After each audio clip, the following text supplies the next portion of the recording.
மன்னர் கிருஷ்ணதேவராயர். ஒரு நாள் அவர் அரசவையில் மிகுந்த சோகத்துடன் அமர்ந்திருந்தார். நாளை அவரது தாயாரின் முதலாவது நினைவு நாள். அவர் இறக்கும் தருவாயில் மாம்பழம் சாப்பிட ஆசைப்பட்டார்.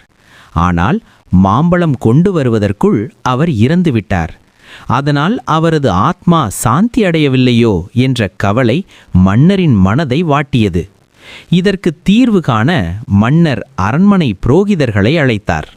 அவர்கள் பேராசையுடன் 108 தங்க மாம்பழங்களை 108 புரோகிதர்களுக்கு கொடுத்தால் ஆன்மா சாந்தி அடையும் என்று கூறினார்கள். மன்னரும் அதனை நம்பினார். தங்கத்தால் 108 மாம்பழங்கள் செய்யப்பட்டன. அவை புரோகிதர்களுக்கு கொடுக்கப்பட்டன. அவர்கள் மகிழ்ச்சியுடன் தங்க மாம்பழங்களை பெற்றுக்கொண்டார்கள். இதையெல்லாம் பார்த்த தெனாலிராமன், இந்த தங்கம் ஏழை மக்களுக்கு கொடுத்தால் பயனாக இருக்கும். இந்த புரோகிதர்கள் மன்னரை ஏமாற்றுகிறார்கள் என்று உணர்ந்தார். அவர்களுக்கு சரியான பாடம் கற்பிக்க முடிவு செய்தார்.